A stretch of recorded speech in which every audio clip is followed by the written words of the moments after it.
I am playing UFC 5, and this is the career mode offline. I'm playing as featherweight Conor McGregor. For those of you who are not familiar with Conor's career, this is the appearance he had when he faced Dustin Poirier when they were both featherweights a long, long time ago. This is Karate Conor. you know, he had a karate stance that he used back then a lot. And in the lead up to that fight with Poirier, Poirier was very confident that he was going to be the one to stop McGregor's momentum. This was early on. This was before Conor was champion. And Conor kept saying it was going to be a first round knockout. And Conor was right. And he was given his brown belt by his coach right after the fight, even though it was a knockout victory. By the way, I was facing this guy, his name is Lowry, in this fight over here, and he looked like Jorge Masvidal. I thought it was going to be Jorge Masvidal at first, and then it wasn't. But it would have made sense because Jorge used to participate in those backyard fights. But anyway, what I think is funny is that when I try to do the Play Now feature in UFC 5, I guess I haven't unlocked Conor McGregor yet because I don't see him in any of the weight classes in the Play Now mode. So that's why I went into career mode to play as him. And I'm hoping I can get enough points or coins or whatever to buy the UFC 205 version of Conor in the store. Check out this voice acting. You hear the silence? Apparently because I had the settings set to spectator in terms of like the audio or something like that, like you can't hear any of the voice acting in the career mode, but now you can because I went out and switched it back on.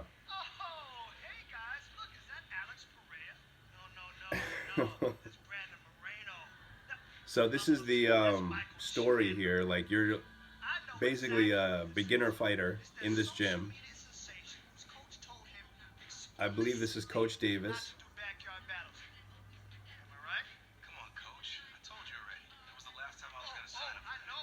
That was definitely the real Conor McGregor doing the voice acting there.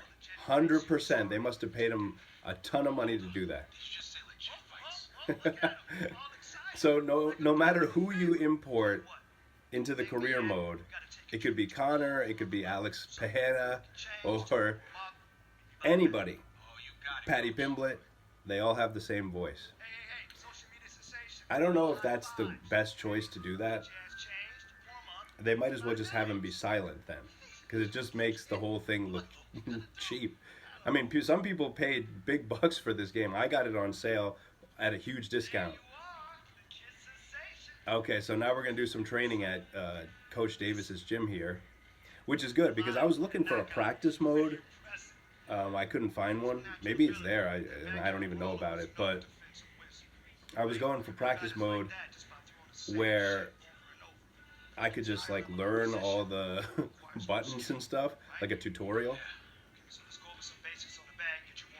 Okay, so they're going to teach us some basic striking here with Karate Conor.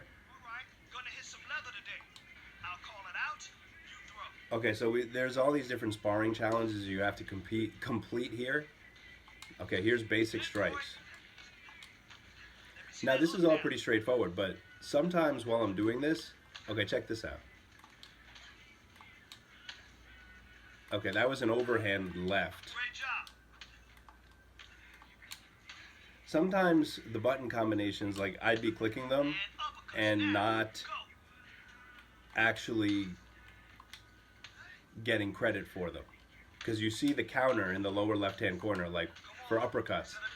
I just completed that. Now jab combinations. This is where I was pressing buttons to get like to try to get some of these jab combos in, but it wasn't really registering all of them. And I think there was a point where I just started button mashing and I got some progress with that.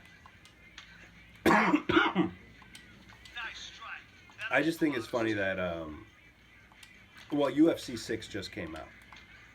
I don't know how that game is. when I saw the visual style of it, I didn't really like it that much. Some people say they do like it because it's darker, but I don't know. I had UFC 5. I got the Ultimate Edition for like $10 a long time ago. It was on a 90% discount because the regular price for that is $100. I think even now, it's still $100, even after UFC 6 came out, which is crazy. Wait for a discount on all these UFC games, including UFC 6. If UFC 6 gets a 90% discount at some point, I'll pick it up. But there's no way I'm paying $70 for a UFC game when I have UFC 5. And I got it for cheap. Okay, now time for overhands. I do like some attention to detail here where they said that like there's different button combinations based on whether you're a southpaw or not, and obviously Conor is a southpaw. So I had to like switch between, you know, like what the standard instructions are versus what you do when you're a southpaw. See, again, like I'm not landing the overhands. I guess it's because you have to hold down the left button and hit Y or X, because you see for southpaw you got to hit X. So at some point I'll get the overhands here. I don't know. Oh, I think I might have been hitting Y too many times, like because I just realized, oh, I'm supposed to hit X for southpaw. There we go. Nice work in there. There we go. Finally, I figured out. That's how you do overhand lefts with Conor McGregor, a southpaw fighter. Time for body strikes. I really wanted to play as Conor McGregor against Max Holloway in like a play now situation. But again, like apparently I haven't unlocked him, so I gotta wait until I get enough store currency to buy Conor and use him. Or I could just be completely missing him. I don't know. I checked all the weight classes, couldn't find him. There's a lot of people I couldn't find, and I have the Ultimate Edition, so I don't know what's going on there. Okay, now stamina awareness. You have to like stay above 50% stamina. So when you're doing combos and stuff, you gotta like pay attention to your stamina bar and make sure it doesn't go below 50%. If it does, you fail the challenge. So basically, after you do some strikes or combos, you gotta back off a little and pause, let your stamina rebuild a little, and then go. Come on now. See, this is another situation where like my button presses were not fully registering over here, and this is just me getting stuck, because like even though they show what I'm supposed to do, I think I was pressing, no, I'm confident I was pressing the right buttons, and it just wasn't going. And then there might be some button mashing coming up, possibly. But yeah, I wanted to do McGregor versus Holloway because they're fighting on July 11th, International Fight Week. McGregor's big return after 5 years off from the sport. My prediction is Conor McGregor wins by knockout. That's my prediction. If it goes any other way, I'm not going to be happy.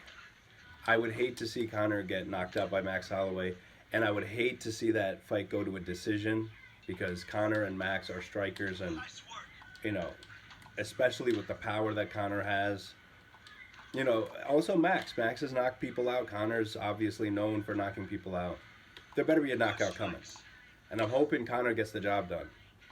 You know, there's a lot of questions surrounding Conor over the years, ever since his leg broke, and honestly, ever since he lost to Khabib, really. That's when all the, you know, doubts about him started manifesting, I guess. You know, he was on top of the world at the end of 2016 when he beat Eddie Alvarez for the lightweight title. He was the double champ. And then he fights Floyd Mayweather. He loses, but he wins it technically because he made like $100 million or something crazy off of that fight. But once Khabib came along, it all fell apart. Thanks for watching.